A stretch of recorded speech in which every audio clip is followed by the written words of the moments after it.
Game over, man. Game over. You're gonna need a bigger potion. So serious. I am Iron Man. This is a tasty burger. Welcome to the In Session Film Podcast. Welcome to episode 678 for February 9th, 2025, and I'm Jaden Duran. And I'm Brendan Cassidy. Hey, thanks for joining us, everybody. Very excited to get into this week's show. For those listening on Apple Podcasts or Spotify, nothing has changed for you. It is status quo. If you're watching on YouTube, forgive me. The video is different for me this week. I've had all kinds of technical glitches and issues. We've recorded a podcast review earlier where those glitches continued, so hopefully we are glitch-free for this episode. We will find out. For a second, I thought JD was being arrested. Yeah. There's a flashing light in the background. Yeah, it was wild. It was creepy. It was creepy. All kinds of crazy. So I do apologize. Hopefully this episode will be clean and friendly, and we'll have a great time. But we'll see. There's going to be a lot of interesting conversation to be had given the week that was and the week that is ahead. Of course, the Oscars are this weekend, and Shadon and Chasing the Gold, they are going to be doing their Oscars predictions later on this week. So you can be on the lookout for that. We are not going to be doing predictions on this episode. However, it is going to be Oscars themed, as Brendan and I are going to be doing our top 5 things we want to see at the Oscars this weekend. That could be anything about the ceremony. It's a great the topic. Awards. Who knows? It's a great topic. That means we can do this topic every year, right? Yes, I love we this. really could. It could be a new thing going forward. Why haven't we done this before? I don't know. But this is going to be the things we want to see at the Oscars. We'll get to that here in a minute. I want to start off here with Hoppers taking place over the weekend. I do want to talk about the box office to Hoppers here in a moment. But first, last week on the show, we did our Pixar movie draft. So last year, we did a consensus ranking that was really fun. Right. Last week on the show, we did a draft. And as we always do with our drafts, I put out the polls on social media, on Twitter and our Facebook group page. The results, quite interesting. So on Twitter, Brendan actually won the poll on Twitter with 57% of the vote. However, on Facebook, things took quite the turn as I won with 100% of the vote. Well, that was our friend Walter's fault. He created a new category for just you. Which I didn't even know you could do. You can add options, I guess. I might have to figure that out for next time. That was totally, I had no idea you could do that. I'm sure there's a setting where I can limit that. Yeah. But I did not know. But yes, Walter created a new category, JD by a landslide. That was certainly not me. I did not put that as an option. No, you did not. And I appreciate that you didn't do that because that would have skewed it further. I just think it's funny because we've done this many times where you post the poll on Twitter and you post it on Facebook and we get different results each time. I feel like I tend to win the Twitter crowd and you tend to win the Facebook. It is interesting how it works out that way. Yeah. So combined, I won with 71% of the vote this week. The Facebook crowd certainly went with mine. And I still maintain, I did not ask anybody this, but I still maintain it has to do with the bottom 5. Like Brendan's top 5 was Toy Story 3, Incredibles, Inside Out, Finding Nemo, Toy Story 2. That's an elite 5. Yeah. My top 5, WALL-E, Ratatouille, Toy Story, Up, Coco. No one's going to have any issues with that. Yeah.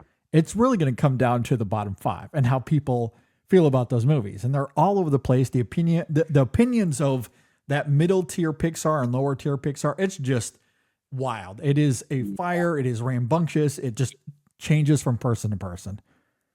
And I think it came down to that. I really do. Well, I think it did because I feel like my bottom 5 in my top 10 draft, I had movies like Turning Red and Luca. I think those catered more to the cinephile crowd on film Twitter specifically. Yeah. I think that's ultimately what it was. That could be the case. Yeah. Yeah, I do wonder if like I had Monsters Inc. at number 6, like in my bottom Mhm, 5, mhm. and but for a lot of people, that's a big part of that 2000s golden era I for think I think Pixar. that I think that certainly helped put you over the edge on the Facebook side of things at the very least. But I also think the popularity, box office wise, of movies like Inside Out 2, for instance, I think that may have Perhaps, catered yeah. more to the Facebook crowd, if I'm being Yeah, honest. I mean, maybe. I mean, Yeah. I don't know how many cross over to Twitter. It is No, interesting how the results are varied though every no, time. there are different audiences. They really Yeah. are. I don't know how to describe the differences of those audiences, Yeah. but I feel like they are different in some way. Yeah, it's interesting. It is very interesting. I'm glad that we did Yeah. that I think we because need it's I made think we this need way more. I think we need a marketing analyst to do the work for Maybe us. do, yeah. So that was our Pixar draft. Those were the results from this last week. That was really fun. But speaking of hoppers, let's go ahead and talk about the box office to this. So hoppers, as I pull it up because it's been a long week and I did not have it pulled up as I should have. So as I pull up the numbers here, so in its opening weekend, domestically, it has a run of $45 million. Mhm. And worldwide, as it stands currently, of 87.3 worldwide. And that is good enough that it is the best original release since Coco. I believe Okay. Yeah. that was the stat, if I'm not mistaken. It is. Now, we could talk about that. I'm of two minds with this. Okay. I will say where I will celebrate this is the fact that it's a very good opening figure. Yeah. That's really great, especially for an original Pixar film. And we want to see these movies do well, regardless of if we like these movies or not. We want Pixar and Disney to know that there's an audience for their original content still. Yeah. Like even a movie like Elio, I did not care for that movie, but I wish it would have done well. Like I do, just because I wanted to create that narrative. Where I'm at a different end of this spectrum simultaneously is the push that this is a great story because it's the highest grossing original animated film since Coco. Is it really competing with anything? Because think of Pixar's latest original films. Most of them went straight to Disney Plus or had really bad marketing campaigns.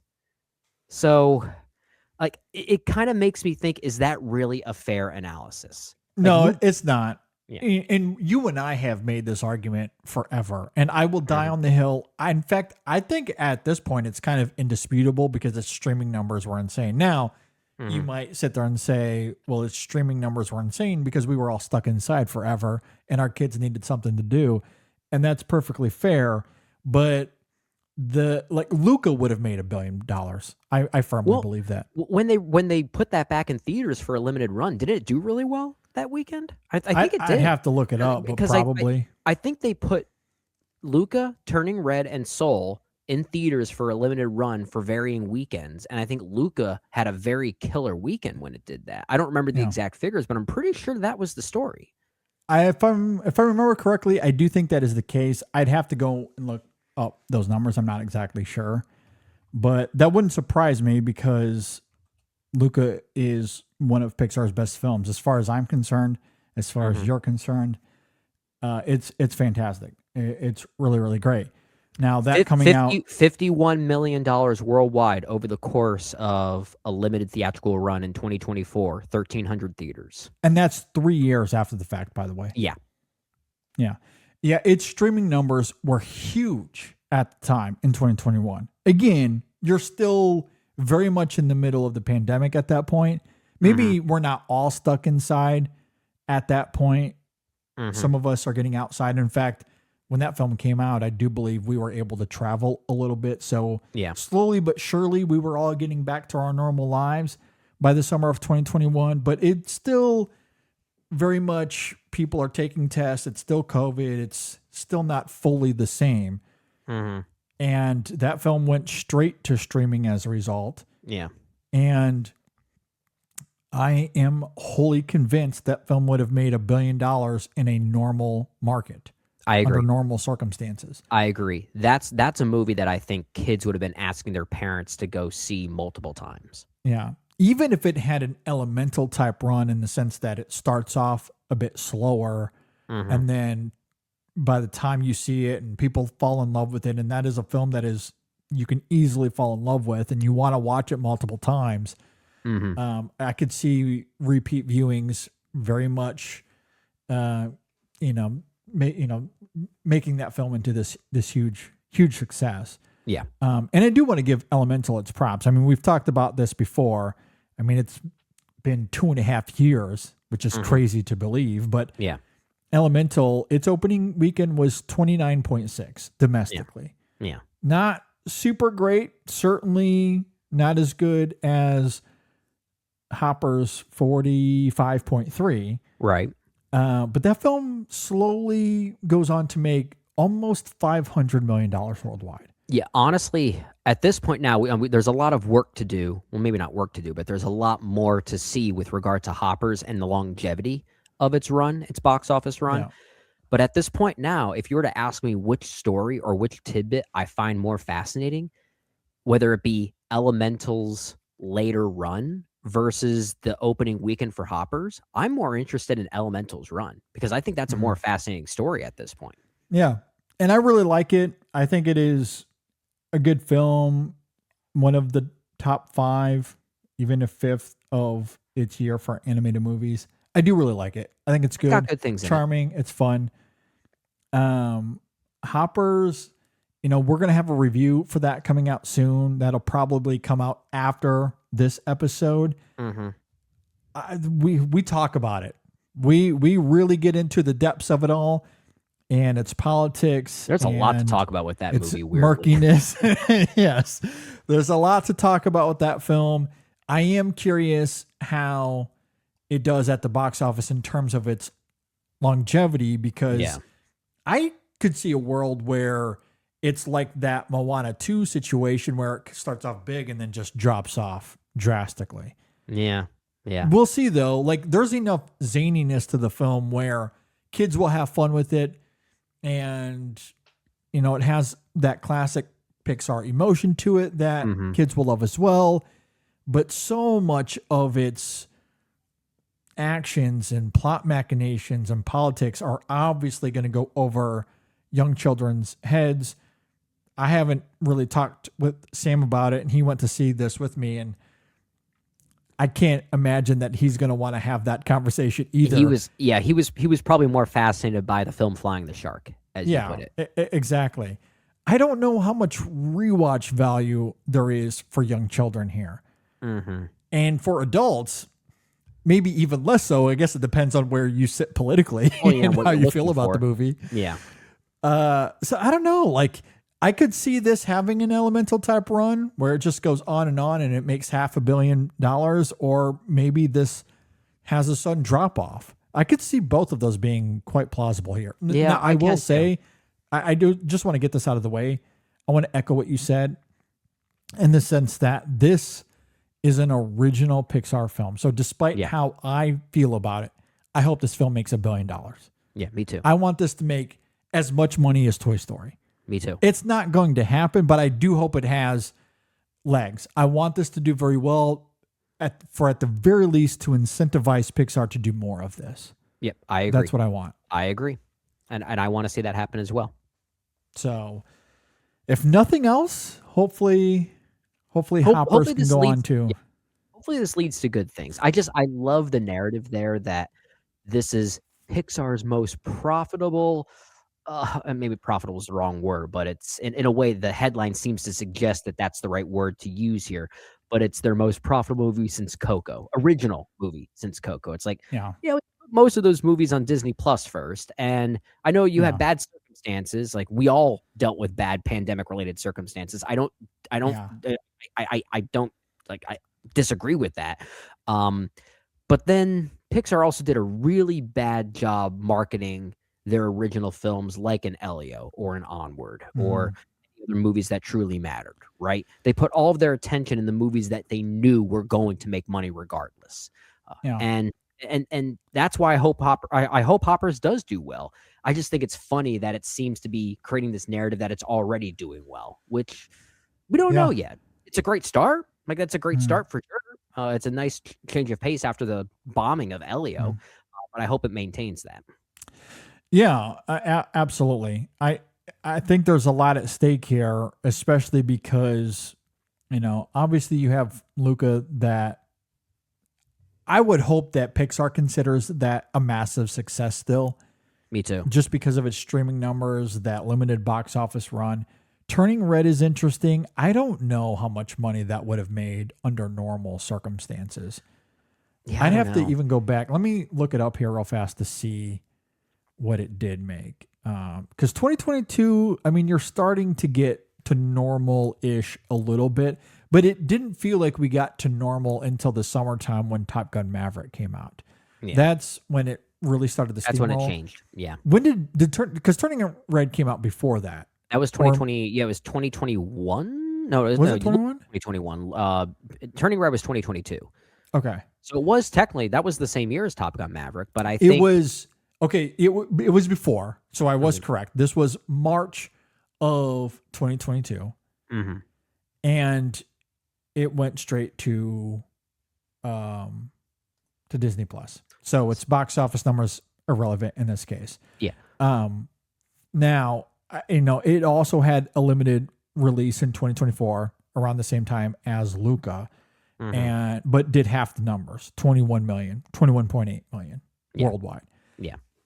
Interesting when you're comparing the two in terms of that 2024 release. And maybe that's indicative of how what those two films would have been like at the box office. Yeah. I don't know. It's hard to say. Or what audiences were already there for those movies who had already seen it. And like Turning Red has a very specific audience that went for that movie as well, from a certain age demographic for sure. It's a very particular type of movie, and I love Turning Red. I think it's I like it a lot too. Yeah, good movie. But I could see a movie like Luca maybe being weirdly the more successful of the two. I think Luca would have been more successful. I'm just curious. It's just a talking point. Obviously, conjecture. We don't know what it would have made at the box office, but hopefully, it would have done well. Yeah, I don't know. Hard to say. And then later on that summer, Lightyear comes out. That's just a giant mess of a movie. I like to think that Lightyear is the thing that broke Pixar this decade. Yeah. But I will say, for all of the Pixar sequel-itis reputation that we sometimes loft at it, since 2020, we've only had Lightyear and Inside Out 2. That's it. And Lightyear doesn't really count as a sequel. It's this a weird prequel IP spinoff?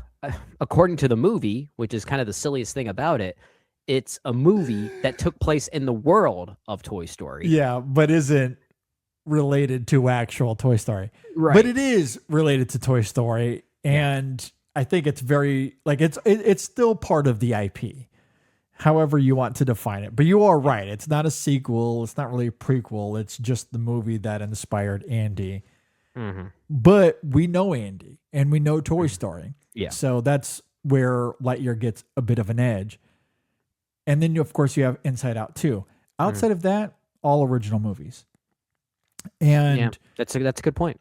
And of course, Onward, Soul, Luca, Turning Red, those went straight to Disney Plus, to your point earlier. We don't know how those would have fared at the box office. Although Onward was right at the beginning. That predated the pandemic. It was released, I think, a few weeks to maybe a few months before things. But it didn't get a full run as a result. No, its run was cut very short. It was cut short. So again, still not really fair to say. Yeah. Again, maybe that's unfortunate too, right? Because it's like, okay, we're coming off the heels of, because right before Onward, it was Toy Story 4. Incredibles 2, Coco, fun original, back to original. Yeah, Cars 3, Finding Dory.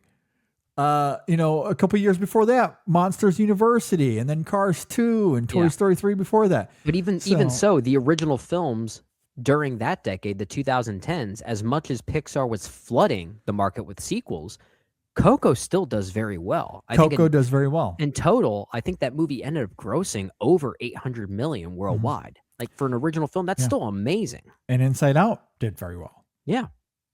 I So can't- yeah. yeah, like obviously the pandemic being an unfortunate circumstance, Pixar still has a lot of work to course correct people's perception of their original content. Yeah. Yeah. And hopefully Hoppers brings them back to that. Yeah, I think part of it is that, the success of the Toy Story films, that certainly has something to do with it for sure.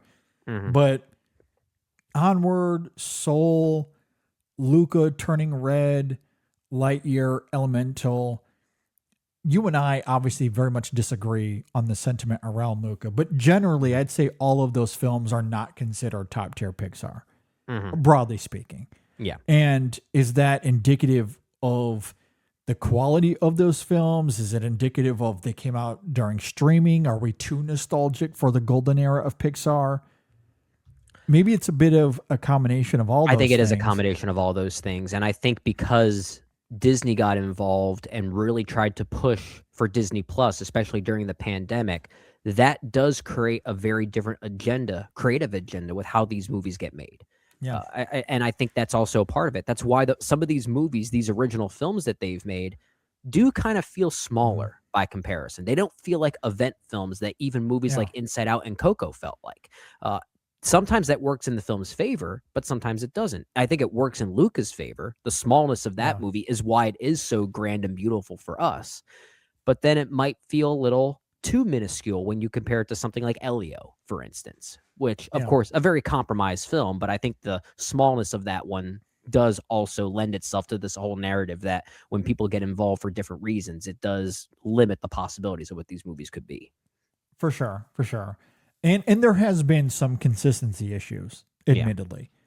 And I think that plays a big role as well. Yeah. And it's led to this era where everything is subjective. It's kind of all over the place. Your rankings are going to vary wildly from mine and going to vary very differently from everyone out there listening. Yeah. You and I have Luca in our top 5. That's certainly not the case for everybody. Yeah. I've seen others that have Soul in their top 5. I know. I liked Elemental more than most. A lot of people saw that as middling. I loved Inside Out too. I don't know if maybe I'm an outlier on that as well. Lightyear also kind of goes back and forth, even though I consider that bottom tier Pixar, but not everybody feels that way. No. And it just kind of goes back and forth. We're just so far removed from the era where Toy Story 3, Up, WALL-E, Ratatouille, The Incredibles, Nemo, Toy Story 2, that first Toy Story, everyone can agree that, at least broadly speaking, those are good movies. Yeah. Those are those movies somewhere in your top 10, those movies exist. Yeah. For most people. I will say, as much as I do miss the golden era of Pixar, at the same time, I also kind of weirdly prefer this particular era in the sense that not everyone agrees. At least I like that sentiment, right? Yeah. I like that everyone has their own individual relationships to certain movies. I love the fact that you and I have a very particular relationship to Luca that maybe other people can't relate to. And the same can be said about movies like Elemental and Inside Out too. You love those movies, but I personally do find them to be a little bit middling. And I like that I don't think that's their intent. They're obviously not trying to challenge audiences. Yeah. But it's kind of fun to have this sort of debate with their films, as opposed to just everyone saying, yeah, masterpiece. Oh, that's a masterpiece. Oh, that's a masterpiece. That's a masterpiece. Yeah, and that's understandable. Maybe my hot take, now that I look at it, I think, at least so far, it doesn't have the highest of highs.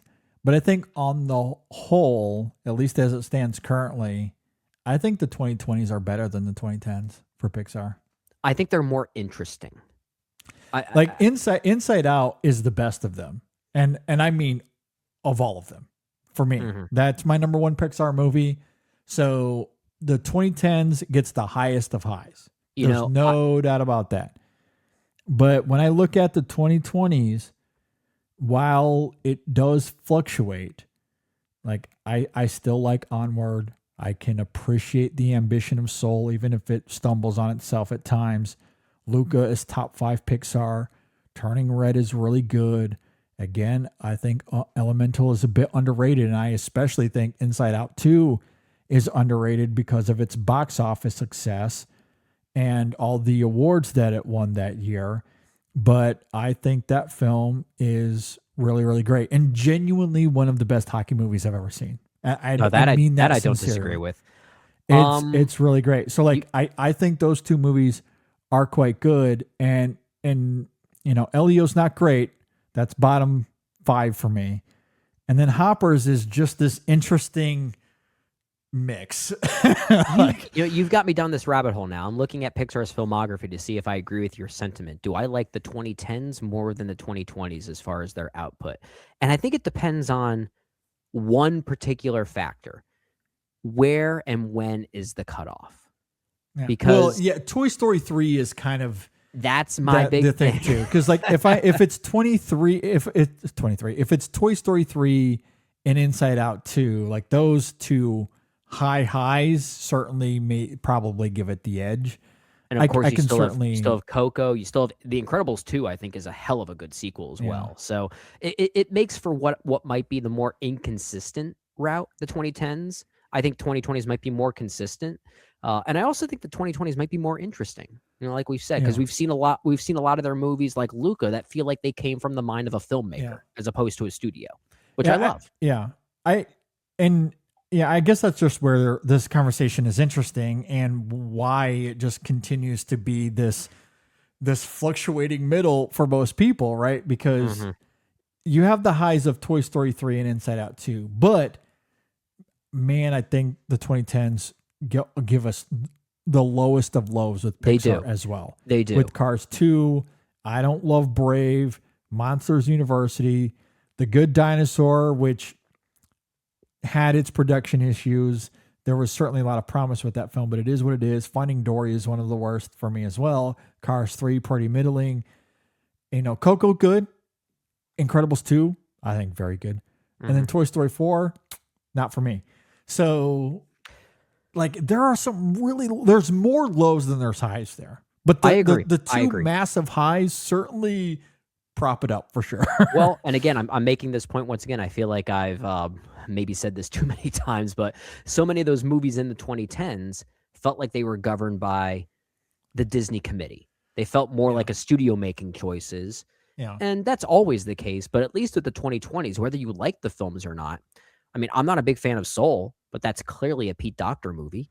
Yeah. I do find Elemental kind of middling, but that's clearly a Peter Sohn movie, him trying to channel his immigrant experience into that movie. And Pixar's doing that a lot more in the 2020s than they were in the 2010s. And I respect that. And that gives it a bit of an edge for me.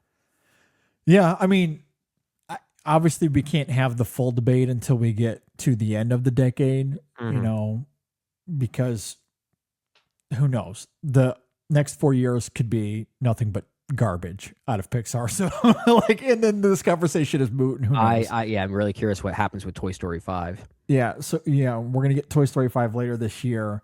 So it's a bit presumptuous. I'm willing to admit that. And Lightyear might be the worst of them for sure. Elio, as I noted, is top 5. So it's not as if this decade hasn't had its lows as well. Right. And it hasn't had as many highs. Now, Luca is in that Inside Out Toy Story 3 conversation for me. Hands down. Me too.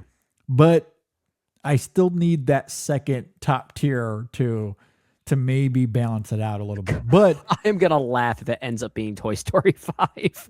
Who knows? That would be really, really funny. That'd be awesome. Very funny. That'd be awesome. I will say my last note on this, and then we can move on. Turning Red, Elemental, and Inside Out 2, and this is where you and I will just differ. Those 3 films for me, I would take over half of those movies in the 2010s. Easy. Yeah, well. Like, I would take it over. I take those over Cars 3, certainly over Finding Dory, Good Dinosaur, Monsters University, Brave, Cars 2. Easily over all those. Okay, I'm trying to do that. You got me going down this rabbit hole. As much as I do think Elemental is kind of middling, let's see. I do like it more than Cars 2. I like it about the same as Brave. I like it more than New Monsters University. I like it more than The Good Dinosaur. I like it more than Finding Dory. Certainly like it more than Cars 3. So I guess I agree with you. I find it middling, but when I say I find a Pixar film middling, that means I probably give it like a 3 out of 5. So I'm still mostly positive on it. But yeah, I guess, okay. I guess I don't necessarily disagree with that. I guess just the fluctuation of how much we like those movies is really just the difference then. Yeah. Yeah, because I do really like Pixar. Like Elemental for me is like in that 13 to 15 range. Okay, it's maybe it's more like 16 to 20 range for me. So it's not too far off. Yeah, I really like it a lot. So yeah, like those 3 movies, I will defend the heck out of those movies for sure. Especially Inside Out 2. Yeah, and that's around the same range. Inside Out 2 is closer to top tier territory for me than it is in the middle range.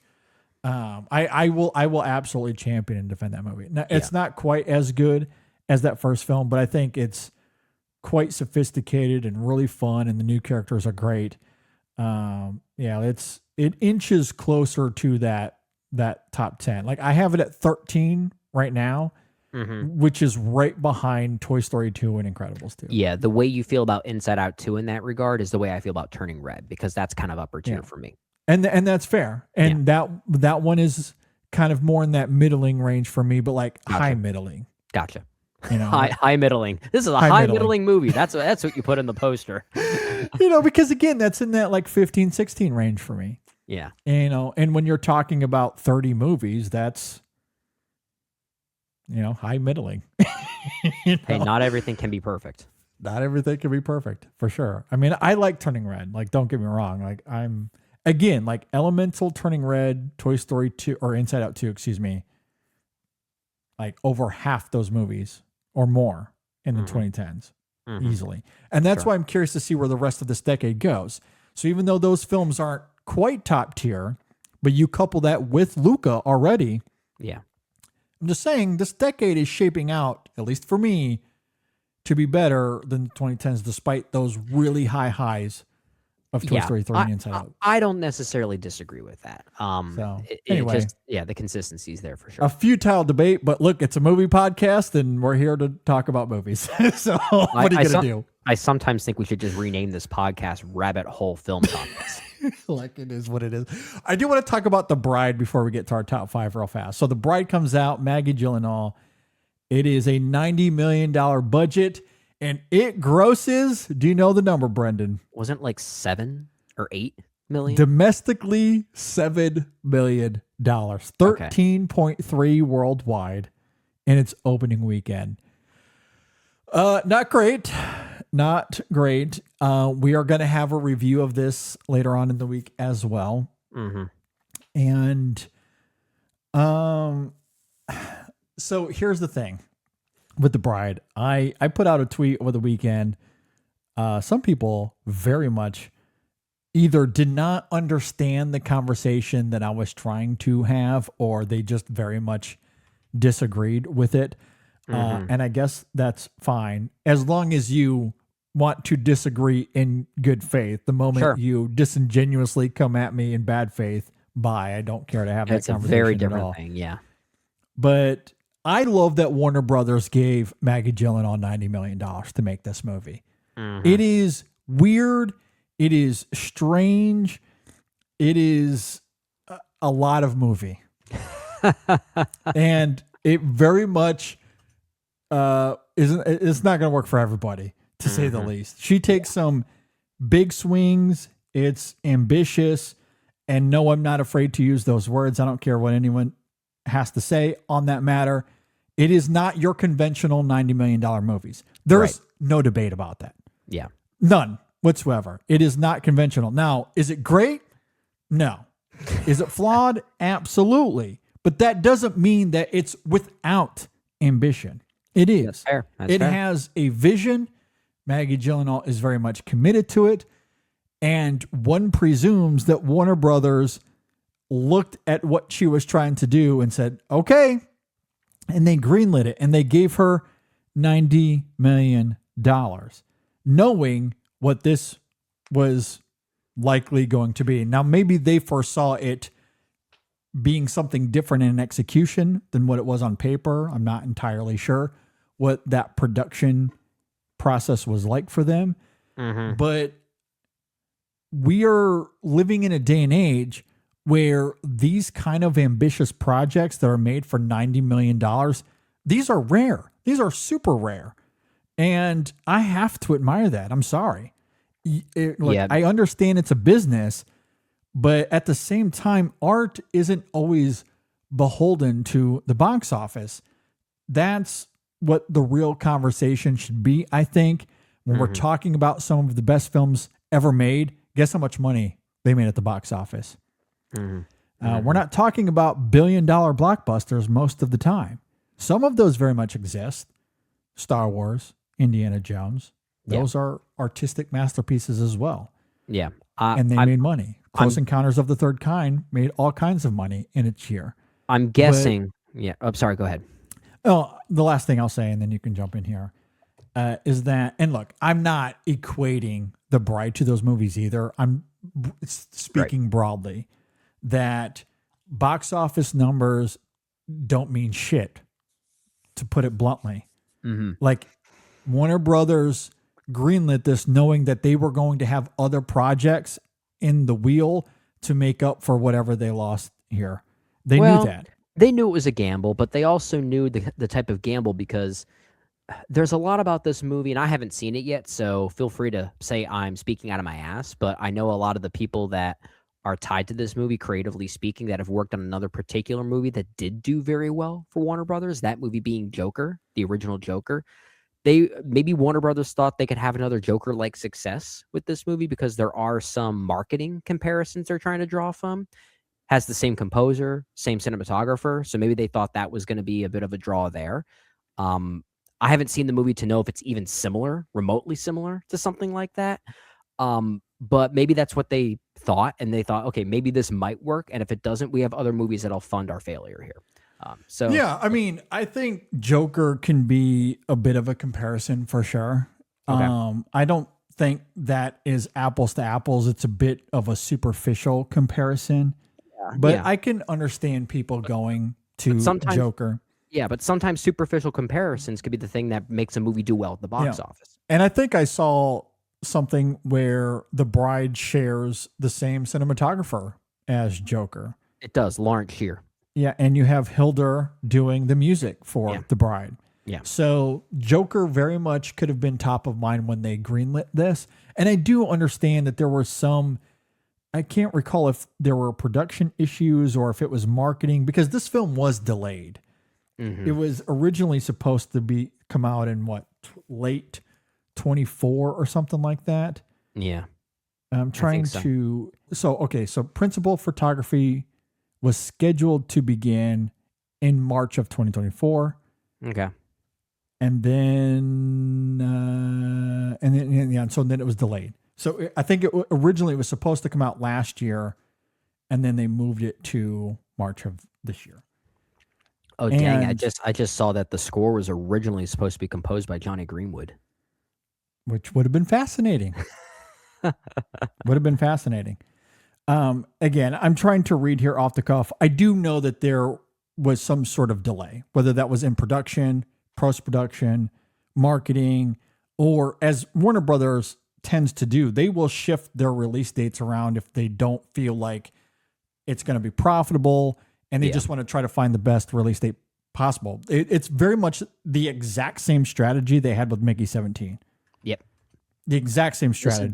This is their Mickey 17 of the year, I guess. 100%. Because similarly, that film was supposed to come out in the summer of, its original year. Then they moved it to the fall. Then they moved it again to March of last year. And The Bride had a very similar trajectory. So either they didn't fully believe in what the final product was. I don't know. But the thing is, they didn't create this intending for it to be a box office bomb, obviously. They probably did want this to be a Joker, which made $1 billion in 2019. That's probably what they hoped for, but they knew it was a gamble. And in this case, it didn't pay off, but I'm still glad that they gave Maggie Gyllenhaal $90 million to take a swing like this, just because we don't see it all the time. And I think the Joker stuff is comparable, but again, that superficially so. Yeah. I feel like those comparisons stop pretty quickly. No, I think that's fair. I was mostly bringing it up because I feel like the no. marketing was trying to make that very superficial comparison, and sometimes that's what brings people to the theater. For sure. And that might have been part of the marketing strategy. Like, hey, let's make a Joker-esque Bride movie and we'll market it as such. And we'll try to get Jesse Buckley's strange, weird performance out there and see what we can do. It obviously didn't work in this case. And look, I don't love either of the Joker movies, but that first Joker movie, despite what critics may say or think about, I mean, the broader audience was very receptive to it. Yeah. But the big difference is that character is tethered to Batman, who is one of the most iconic superheroes in all of comic lore. Yeah, that's tied to a very specific IP that's very top of mind. Yes. Frankenstein, not as much. Frankenstein is obviously iconic in its own ways, but it doesn't have the marketability or the broad allure as comic lore does now in 2026. Right. Frankenstein was probably more marketable in the 30s, 40s, and 50s. Oh, sure. Comparatively. Sure. You know? But now, of course, Joker had more of a broad appeal than The Bride of Frankenstein. Or The Bride, I should say The Bride. The film makes it very clear why this film is titled The Bride. Yep. And I want to be sincere to that. Yeah. I like a lot of what this film is going for. Like it's very much tailored to me and my sensibilities. I like swings like this, especially at its cost with its production value, just because we don't see a lot of it these days. Most of the time, those budgets are dedicated to your mainstream IP type movies. Yeah. Or we're giving it to heralded, male directors. Your Paul Thomas Andersons of the world. Yeah. And look, I love Paul Thomas Anderson. Obviously, he's one of my favorites. I'm glad that he's able to get his money. Me too. But female directors like Maggie Gyllenhaal, they just don't get opportunities like this all the time. Yeah. And it is unfortunate that we are where we are with it. I do wish the quality was there more, but I just hope that moving forward, and who knows with Warner Brothers and this new merger. Oh, don't get me started. I might have more thoughts on that later. I don't know if we're going to get many more of these. So I appreciate it. I'm happy that Warner Brothers took the swing. I'm glad they took the gamble. It didn't pay off, but I am very much okay with this. Fascinating failures. More interesting. Way more interesting. Yeah. This is a fascinating failure. And I would take this 1,000 times more than the safe mediocrity we get from the major studios most of the time. Yeah. For sure. Absolutely. All right, Brendan. So I love coffee. I drink it every day. I live on it. It is the best. And if you're going to drink coffee like I do, you don't need to be going around drinking stale, old coffee that's been sitting around in a warehouse for God knows how long. No, you want something that tastes good, that tastes authentic, that's also organically made, and all those good things. Exactly. If you're buying coffee at the grocery store, or let's say another big company that has a circle in the logo, I won't name any names. Yeah, that's not cryptic at all. Look, that coffee is not fresh. Spoiler alert. That coffee has been sitting around in a warehouse for months at a time. That's the problem that Coffee Cult wants to solve. So not only are they sourcing specialty grade coffee, so it is premium coffee. We're talking about high-end coffee. So the quality is already great. Yeah. But that's just step one. Step two is that it is roast to order. So your coffee comes in, the order comes in, it goes into the system. They roast it that day. A couple of days later, after it off gases, that coffee is sent out to you. So you get it the same week that it is roasted. It is super fresh coffee every single time. And also knowing that each bean is carefully and individually inspected to make sure they're up to snuff. Also knowing they come from farms that pay their workers equally, especially women. So it's also ethically designed from places that are very well looked after as well, which is also great. Yes, all of that is very, very important. And they're not supplementing the coffee with bad coffee. There's a big trend right now where companies are, because of the tariffs, they're seeking cheap, low grade coffee from other countries to get around said tariffs. But not Coffee Cult. They're not foregoing quality. They're not foregoing quality. So you're talking about high-end, delicious, incredible coffee that has remarkable flavor notes all on its own. You don't have to put a lot of stuff in it. You can, if you want to make yourself a 1,600 calorie latte. If you want to make yourself caffeinated milk.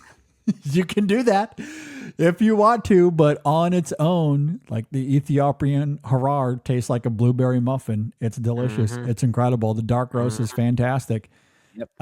This is really, really great coffee that you can just have on its own. Really great stuff. Go check them out that's coffeecult.com, coffee with a K, cult with a K, coffeecult.com. At checkout, use our code ISF26. Again, that code is ISF26 at checkout. That's 15% off your order, and I promise you're going to love it. Guaranteed you are going to love it. So go check them out. That's coffeecult.com, and we thank them for their support. Okay, with that, let's move on to our top 5 this week, as we are going to be talking about the top 5 things we want to see at the Oscars.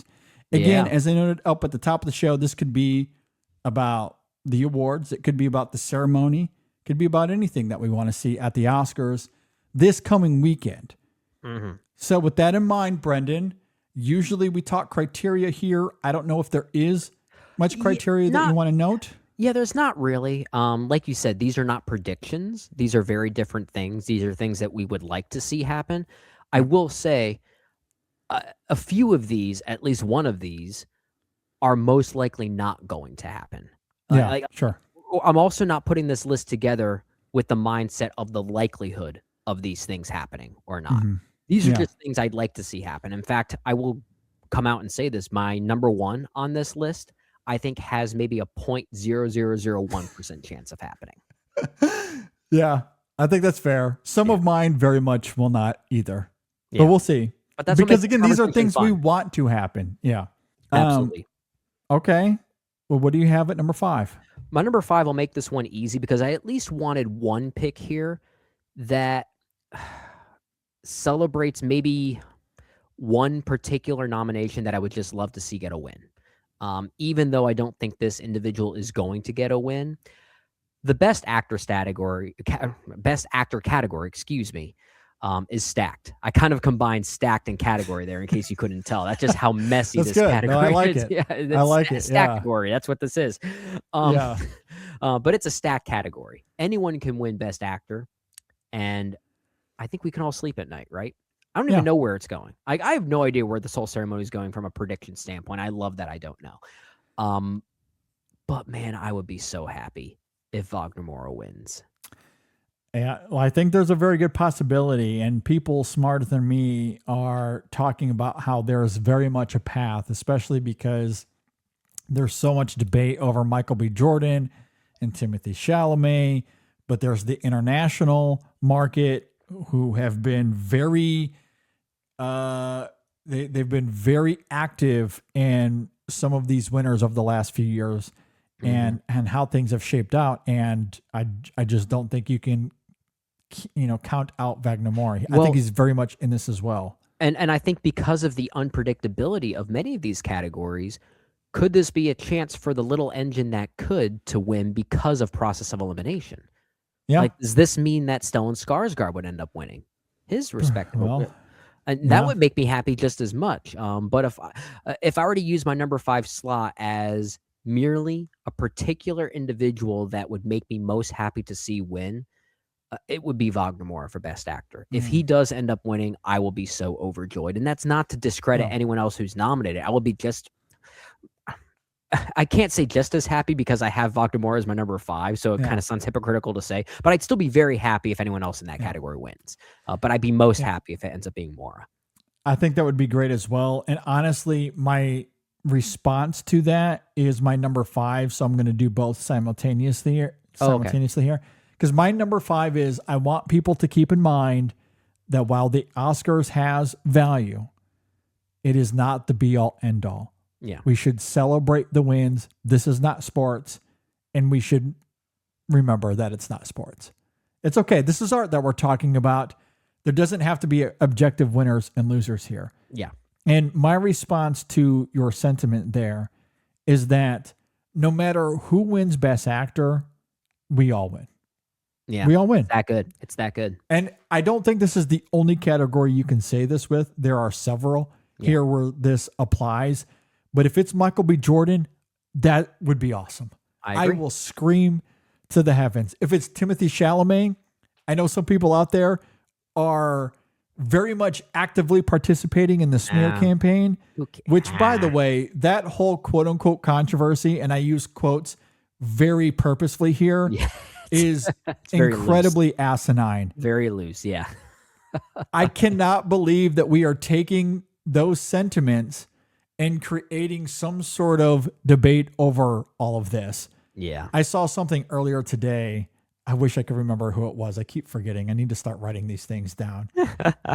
But there was a tweet where someone was saying, maybe this is evidence that he really is a true superstar, that we have a real movie star. That is a great point. That's a very good point. Yeah. I think it was Robert Daniels that made that. That makes sense. He's pretty observant, and which I think is incredibly astute. You know, because and look, let's be honest about it. It is a smear campaign. That's exactly what it is. That's not a controversy. What he's saying, that's not a controversy at all. And I don't think he's dismissing ballet or the opera as much as he's saying those things don't have the same cultural imprint that they used to. And that is objectively true.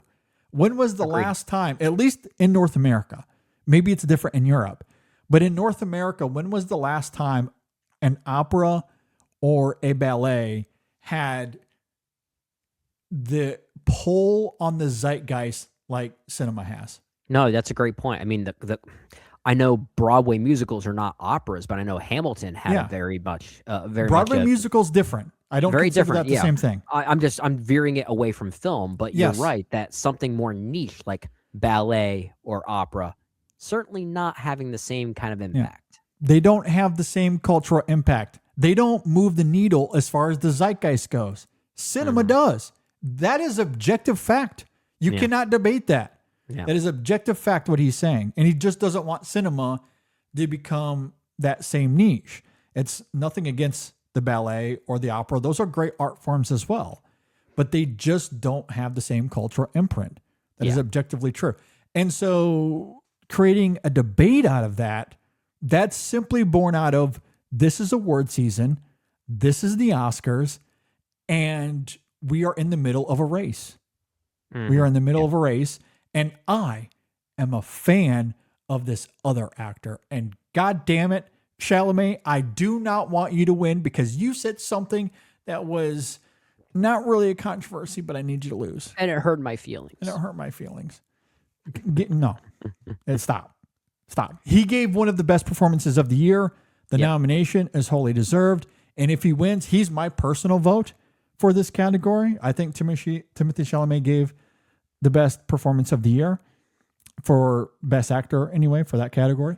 And if he wins, I think it is wholly deserved. Wholeheartedly deserved.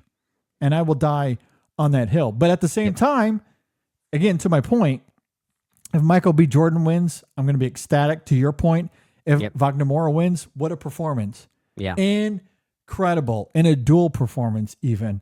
Yeah. And it is striking. Absolutely stunning. Leonardo DiCaprio, and I've mentioned this on Twitter lately as well, that is arguably a top 3 Leo performance. I would very much argue so anyway. I think it would rank in the top 3 for me. Yeah. And the fact that he's not really even in the conversation kind of blows my mind. Yeah. Kind of blows my mind. It's funny. And It's so funny. it's so funny. And like, I feel like in most other years, he probably would win, but it is so stacked this year that he's barely even in the conversation, which is just wild. And nothing against Ethan Hawke. He is good in Blue Moon, but that is by far 5th of those 5 for me. Very Fair. good. I mean, if he's somehow like through a miracle, an act of God, won again, I could not be mad about Ethan Hawke. He's one of my favorite actors working today. It would be a massive surprise. It wouldn't be my vote, but are you kidding me? I would scream so loudly my roof would fall off. It would be amazing. And again, to my number 5 point here, it's not sports. We can celebrate many or all of these nominees. It doesn't mean you have to like them. Amy Madigan, for example, not my favorite supporting performance. She would be 5th out of those nominees for me. I Again, think that's fair. like Ethan Hawke, by a long shot, she would be my number 5 there. Like by far, my number 5. But if she wins, and she likely has a great chance to win, Yeah. I'm not going to burn the world to the ground because Hey, Amy Madigan won an Oscar. At least a major horror movie got some type of major recognition Yes. for one. So that general tidbit would be worth celebrating. Exactly. And again, I understand that sometimes there are films, performances that really do not deserve it. I get it. I understand. I was around when Green Book won. Yeah. I was there. You know, I've seen perform like last year, all the Emilia Perez nominations. I wouldn't have nominated them. I wouldn't have given it any Oscar, wins. But these things happen. It doesn't mean that we have to burn the world to the ground. What was the air like when Crash won? Because I know critics at the time kind of went for it. But again, a reminder that the Oscars has value, but it is not the be all end all. So isn't. your number 5 is hopefully we get the chance to just celebrate everything. Yes, I think this is going to be a great year where we get to celebrate. Yeah. This isn't going to be one of those years where we look back on it and go, man, can you believe what won the Oscar? Well, okay, I won't get to it yet because I have another pick in my top 5 that I'll save for later that may or may not play into that narrative or completely go against it and start wreaking havoc among everybody. Yeah. I'll just simply say that. I'll wait to reveal that later. Anyway, again, it's not sports. We can celebrate. It's fine. Even when, again, and I can share in the sentiment that sometimes there are performances or films, whatever the case may be, that win that I don't think deserve it. That happens. I understand that sentiment. But again, it's not the be all end all. Right. And the legacies, all-time legacies of a lot of the films that are considered to be the best films of all time, how many of them have Oscars? Not many. Not all of them. Not many. Not all of them. So it's okay. Again, we're here to celebrate. Yeah. Anyway, number 4. What do you got on number 4? All right, number 4. I don't know where this needs to happen, but I want this to happen somewhere. We need to call out and mock Warner Brothers. Okay. Most likely, this would probably occur during Conan's opening monologue. Yeah, the opening. Especially given the fact that what many people consider to be the 2 front runners for Best Picture right now are Warner Brothers films, right? Given the year that they had, the successful year in 2025, and everything that they are now going through with this potential acquisition through Paramount /Netflix /Paramount again /Netflix, whatever the hell it ends up being, I want to see, especially Conan, call it out in some way. And I hope that we get very direct in that regard. It's going to be really interesting to see what he does. Clearly, he's going to bring it up. He has to. there's no world in which he doesn't bring up Warner Brothers and this merger. And ironically, as you noted, they have two films that are the two horses leading this. Like, they're going to win Best Picture. One way or another, they're going to win. Yeah. One battle after another, they're going to win Best Picture. What a way to go out as sinners in this whole mess. Oh, I love it. Like, oh man, it's going to be wild. Yeah.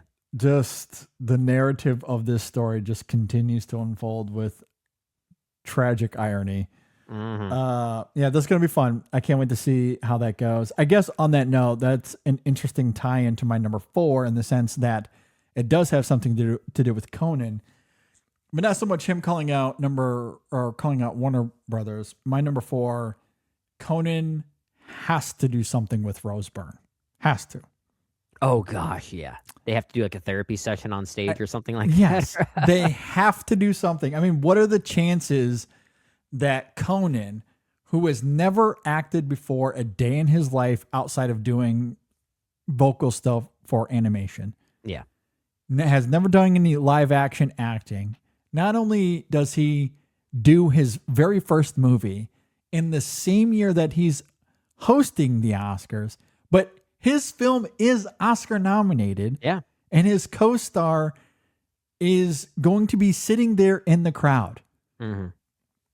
Like, it's inevitable, right? He has to do something. He has to address it in some way. Has he's to already, address it. He's already kind of addressed it, so he's got to do it again.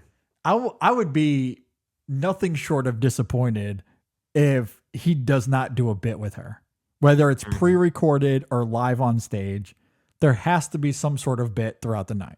Yeah. And I'm deeply excited for that, whatever that is. Me too. Yeah, it'll be in his or in his opening monologue somewhere. Yeah. He's going to I would talk imagine to in her the in some opening. way. It could be the cold open. I wouldn't be surprised if it's the cold open. Oh, before he it gets on opens up stage. as a therapy session, like they're mimicking, like they're making like an SNL sketch version of "If I Had Legs, I'd Kick You." Yeah, that's my guess. I think it's going to be the cold open. Yeah, it'll be a skit. I think it'll be a skit for sure. All right, number 3. What do you got at number 3? Number 3, I think, is something everyone has on their list, especially cinephiles. I think we all have this on our list of things that we hope to see happen at the Oscars. The in memoriam section doesn't piss us off. Oh boy. I bring this up here because the in memoriam section at last year's ceremony was egregiously and historically miscalculated. Yeah. Obviously, every year there's going to be a few individuals that don't quite make the in memoriam section that should be in there. But when you forget the likes of Michelle Trachtenberg, Tony Todd, Bernard Hill, Shannon Doherty, I know some of those individuals cross over into television, maybe a little bit more so, but that should be beside the point. On top of that, too, I mean, remember that egregious music that played during the section last year? It was like Requiem by Mozart. It was very sad and creepy. The whole thing felt so miscalculated. And that's ultimately why I put it on my list, because they being the Academy, they have a lot of course correcting to do to make sure that this section is up to par. And I hope that it is. And the thing about this year is that more so than any other year, and each year there are always legends in the business that unfortunately pass away. Yeah. But 2026, are you kidding me? I know. And it's so recent too. Yes. This year. Yeah. I mean, and I don't know if you saw the actor awards in memoriam, but good God, it was hard to get through. Honestly, it was real hard because this year's in memoriam will feature the likes of Gene Hackman, Diane Keaton, Robert Redford. Who am I missing? Sly Stone, Diane Ladd, Terrence Stamp, Catherine Rob O'Hara Reiner. recently. Yes. Was David Lynch after the Oscars? Was he last year or post Oscars? I can't remember. That's a great question. He might have been included in last year. It might have been before. I think it was. He He died in January of 2025. So, I think they kind of rolled many of the in memoriam section last year kind of around his death because he was such a prominent death. Yeah. So yeah, but he was January, so he predated the ceremony there. Yeah, absolutely. Did you see Robert Duvall? I did not say him, but Robert that's Duvall. another and all of these are like, I feel like most of these are within the like last 2 months, aren't they? Yeah, it's, and obviously those are just a few, but there were some big hitters last year that just were gutting. So this year's in memoriam, you need to get right. There's just too many legendary people that were in the industry that we lost last year. Yeah. I mean, the last thing you want to do is piss off people this year. I know. I mean, it's never great. It's never great to do it incorrectly, to your point, but yeah. If this one botches it, we're in trouble. Yeah, if you haven't seen the Actor Awards one, give it a go, but fair warning, it's a killer. Oof. My number 3, and I do not foresee this happening at all, but again, we're doing our top 5 things that we want. That top 5 things that will happen. It's not predictions. I want people to accept that Jessie Buckley has earned this Oscar. That's what I want. You have to accept it. It is wholly earned. I understand that it's the one category where it's locked up. There's been no contention. There's been no race here. Even though, and again, circling back to my number 5 a little bit, even though this has been locked up, it's not to say that it is the be-all, end-all when it comes to Best Actress.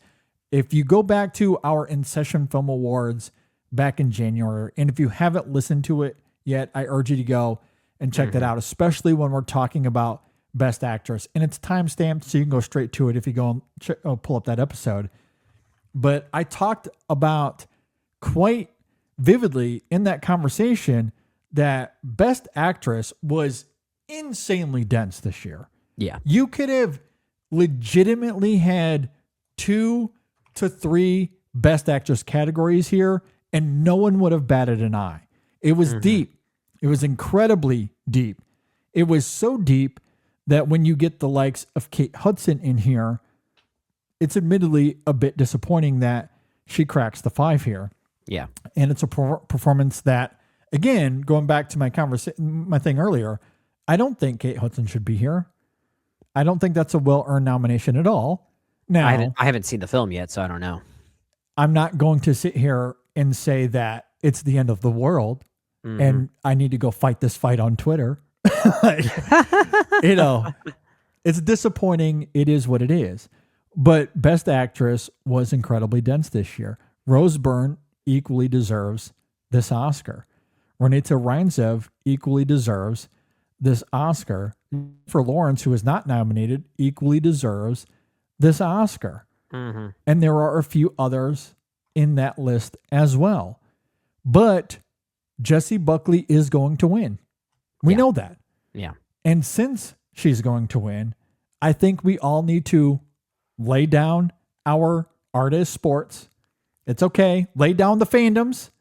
It's all over, and just recognize this performance for what it is. I was half expecting all 5 of your picks to be somehow related to Stop Turning Art Sports, and so far 2 of them are.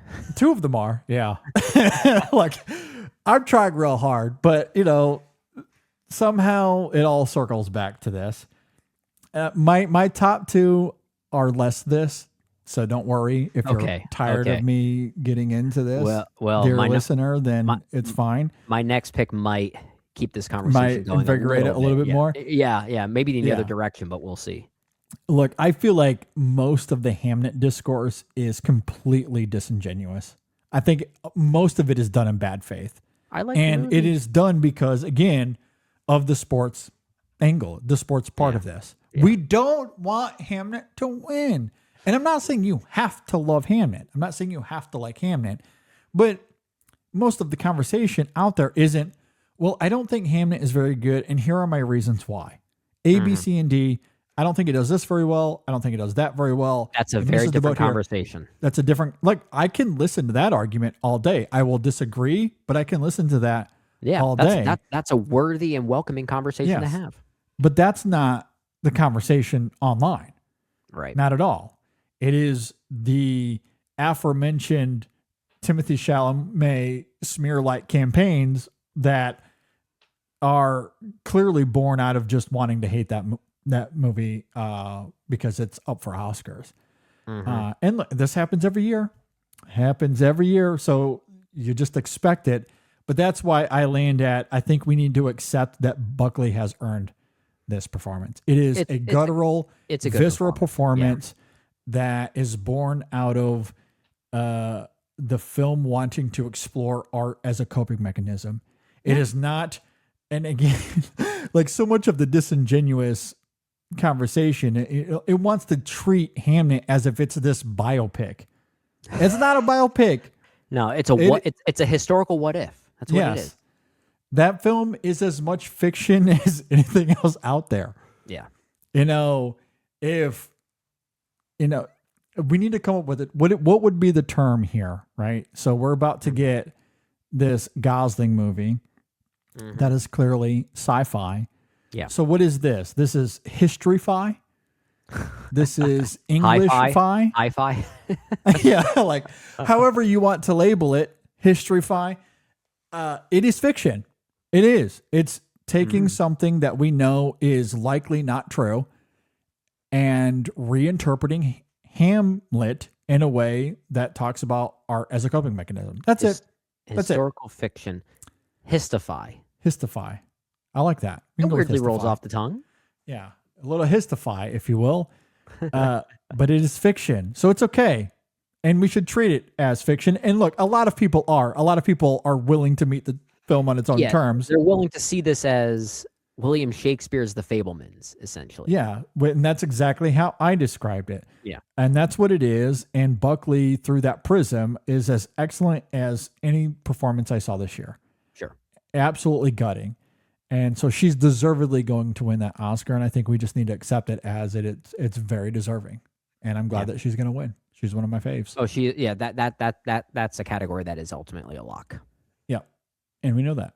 All right. Number 2. What do you got at number 2? All right. So I guess we'll keep the art as sports theme going at least a little bit, because my number 2 pick here, it could either create a giant sense of celebratory unity, or it could aggravate the art as sports purists once again, and things can get really out of hand.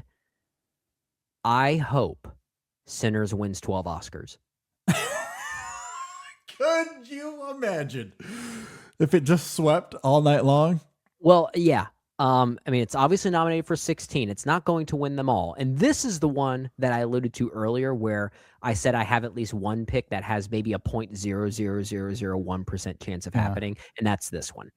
But do you have the 12? What are the 12? Oh, I don't have the 12. I just picked the number 12 because then that would mean it's the most celebrated winning film ever in Oscars history. Because right now the record holders only have 11 wins. Sure. Movies like Ben-Hur and Titanic and Lord of the Rings: Return of the King. But I love when we create historical, memorable moments at the Academy Awards. Yeah. And if something like this were to happen, I would be very interested to see how the reaction is. I think it could go one of two ways. It could be a Parasite-like celebration, or it could be damaging for Sinners' reputation. I have the film's list of nominees in front of me. Same. Yeah, that's why I was curious. Because in order for it to get to 12, it's going to have to win in categories like production design, costume design, makeup and hairstyling. And right now, the front runner for those categories are Frankenstein. Yeah. Now, Sinners might be number 2 in most of those categories, if not all of them. So you have to wonder, could they upset in some of those categories given the broad love for it? 60 nominations, to your point. It could. Even if Frankenstein has won some of the guilds in those categories, when it comes to the Oscars, when everyone is voting, though, and you have all this broad support could it upset Frankenstein in this categories? And I think the percentage is not zero. There's a, that's why I said 0.0001%. I'm saying it is larger than that. Well, I know. There's I was a being non-zero facetious chance of that happening. It does have a chance of winning Best Picture. Has a chance of winning Best Director. Mhm. It most likely could win Best Actor now. I mean, it could still be Chalamet, but Michael B. Jordan's getting a lot of momentum now. Oh, I agree. I agree. Delroy Lindo could be a legacy win. Vumi Masaku, excuse me. I think she's got a very good chance. She's got a chance.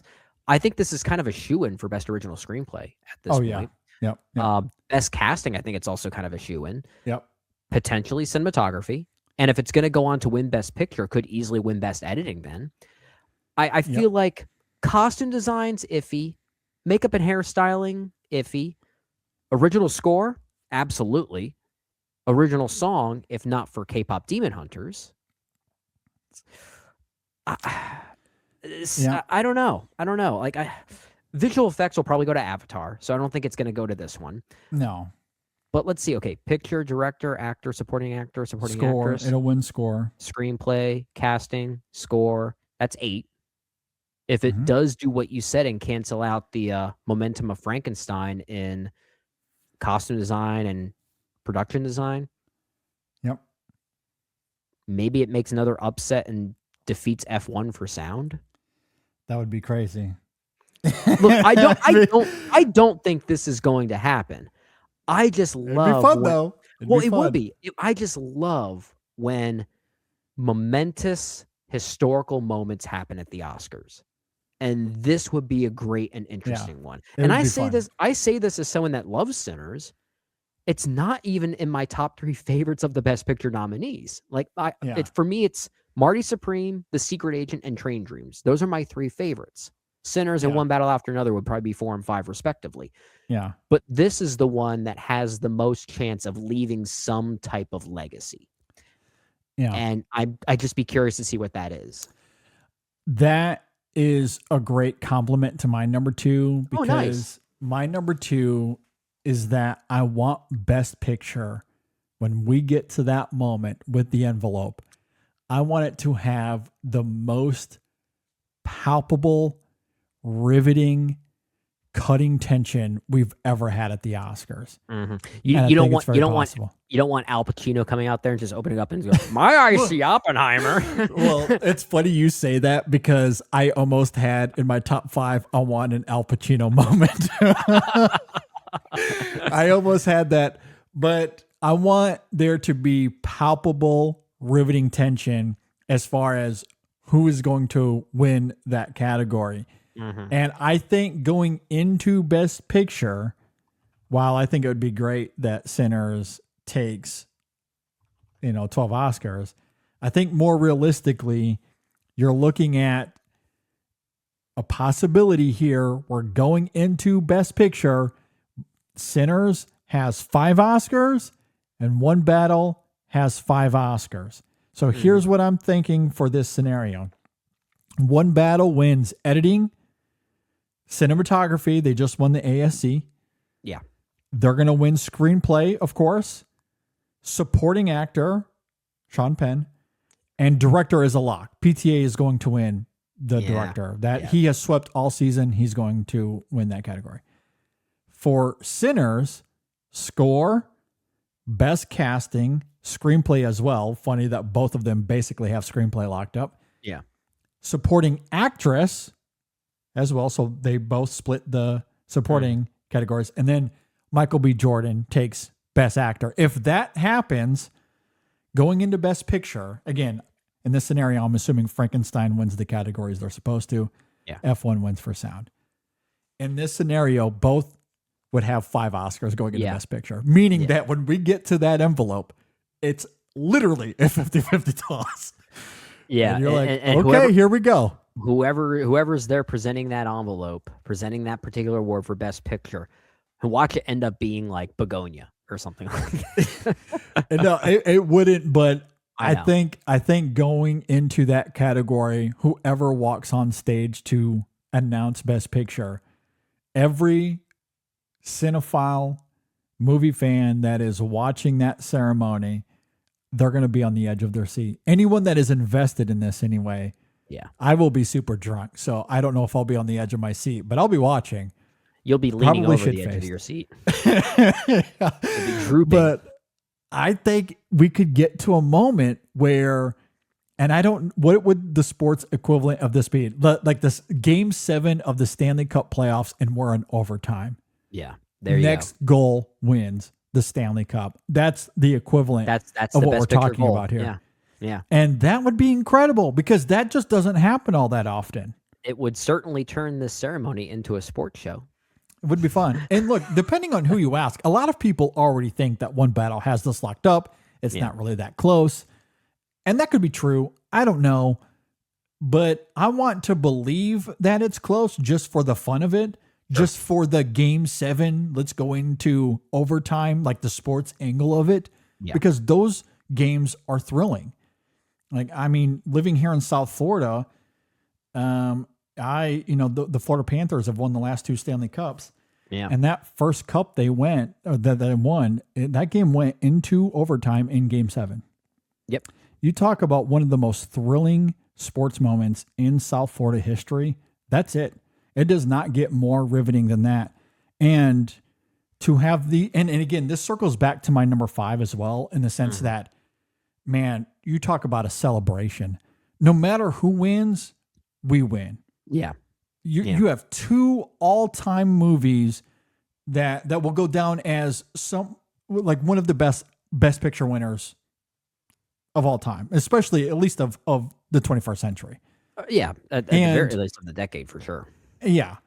And it would be an incredible moment because again, it's like watching 2 sports teams that are both excellent, that you love for different reasons. And no matter who wins, it's going to be exciting. That's, and being a Red Wings fan, when I'm watching the Oilers and the Panthers, I don't have, like my team's not playing. I don't have any stakes in the game, but I can just watch 2 elite hockey teams go toe to toe. That's how I feel about this. Although I probably have more emotional stakes here just because I love both of these movies. For sure. And so, no matter who wins, I'm just going to be deeply excited. But I think it'd be a lot of fun to go into that Game 7 overtime type mentality of going, man, both of these films have 5 Oscars. It's best picture time. Let's see who wins. I mean, that's most likely what is going to happen, as opposed to me saying Sinners is going to win 12. Yeah, which is not going to happen. The record-breaking element of it would be really fun too. Oh, sure. But I think equally it would be thrilling to get to that moment, and we have genuine tension. Yeah, like and genuine uncertainty. And to be fair, the reputation of these 2 films already, Sinners and One Battle After Another specifically, and just how well loved they are by the critic and audience bodies, that's enough to make some history right there, I feel like. Yeah, and they're both going to win a ton of Oscars anyway. They are. One Battle is going to win editing for sure, screenplay for sure, director for sure. Now, cinematography, that could be up in the air. Supporting actor, that could be up in the air. Yeah. But it's at least going to go home with 3 at minimum. Yeah. Same thing with Sinners. That's going to win score, casting, screenplay, at the very least. Now, supporting actress, again, up in the air. But it's going to go home with at least those 3. Yeah. At a minimum. Yep. Which is exciting. Like, I love it. Like, when movies are actually, good. Yeah, we're awarding great movies that deserve to be awarded. It's Absolutely. great for once. Absolutely. All right, number 1. What do you got at number 1? All right, my number 1, I think this is going to be number 1 on my list of things I want to see happen at the Oscars until it finally happens. I want the Muppets to make an appearance. Well, we just had Paddington at the BAFTAs. Yeah. So it's definitely possible. Oh, it's absolutely possible, especially given their new variety show that's a huge hit, apparently. And the telecast of the Oscars is still currently on ABC, a Disney property, until it moves over to YouTube. Yeah. But I know a lot of people have been saying they'd love to see the Muppets host the Oscars, and I want to see that too. Yeah. I can't take credit for that. I've heard people saying that before I actually realized that's a brilliant idea. So then I just kept sticking with it as well. I want them to make an appearance though, because I want to get that much closer to them finally hosting the event. They would be the perfect hosts. They would be the perfect host for this. Yeah. I don't know what kind of agenda they'll have once they move to YouTube. But the beautiful thing about being on YouTube is that you're not contingent on your, like some big conglomerate like Disney. Yeah. You don't have to pander to them. You're on YouTube. So you can just you can have whoever you want to host the Oscars or to hand out awards or whatever. So, maybe that's where the Muppets can host. I don't know. I would love to see it as well. I'm with you. If we can get there one day, that'd be great. Yeah. So I would love to see them make an appearance. It's Me too. certainly possible. I mean, again, I think so. we just had Paddington, so Muppets, you're on deck. Yeah, we got the American version of it right here. Exactly.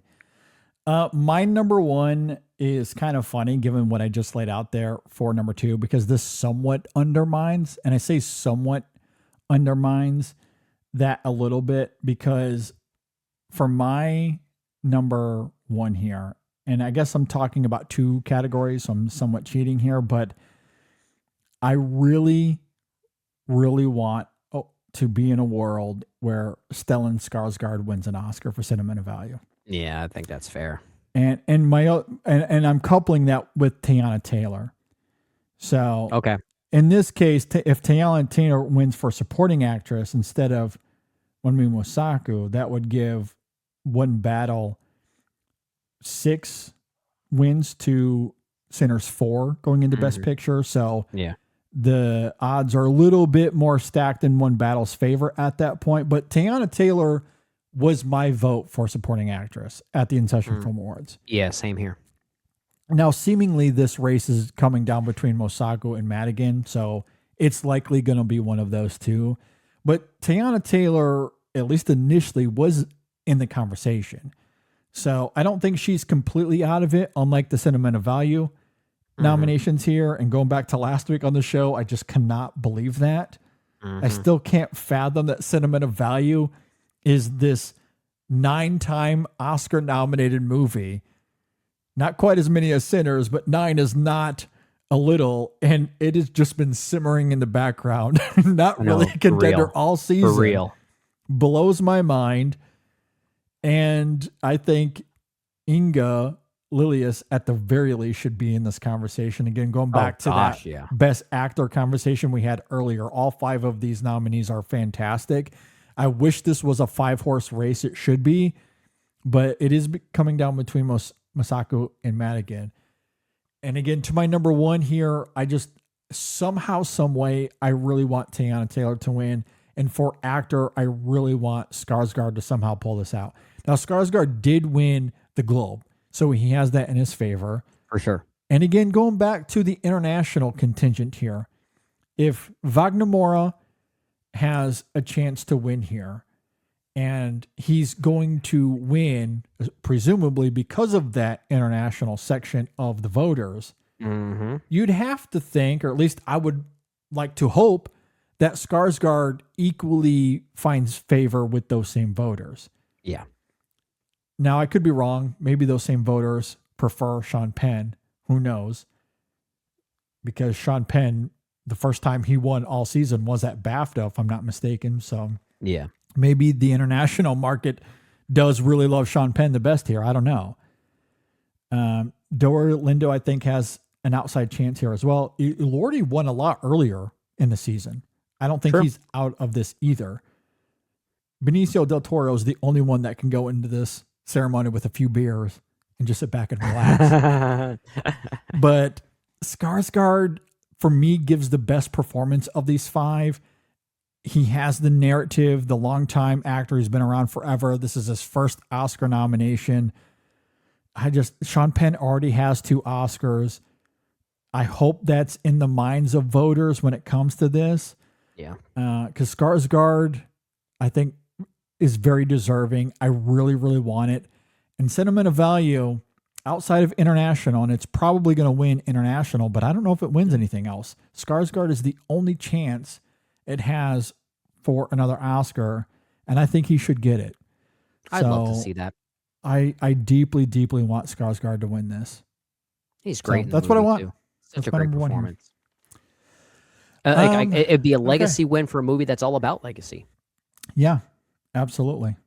I think it'd be great. All right. Well, those are our Oscars top 5 things we want to happen. Not predictions, top 5 things we want to happen.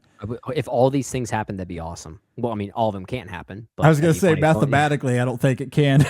Somehow it does. But most of them could maybe happen. Somewhere Hermione Granger has her time turner, makes it all happen. Exactly. All right, that's our top 5. We hope everyone enjoys the Oscars this weekend. Have your parties, have your food and snacks ready, your drinks. I'm going to do it all up as I usually do. I can't wait. All right. Also, be on the lookout for Chasing the Goal this week. Shadon is going to be doing all of her predictions. So it's going to be a long episode. It's going to be fun. Be sure to go and check all that out. New women in session at the end of the week as well. So you can be on the lookout for that.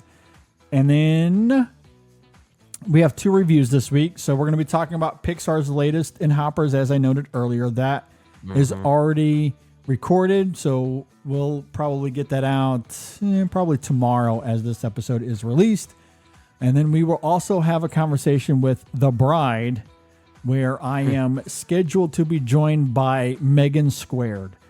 Megan Kearns, Megan Laux, both of them are joining me for that conversation. Look forward to that. That's the real sequel to the Meg. Exactly. So you can be on the lookout for all of that. All right, with that said, thanks for listening, everybody. Thanks for watching. We will see you all next time on the In Session Film Podcast.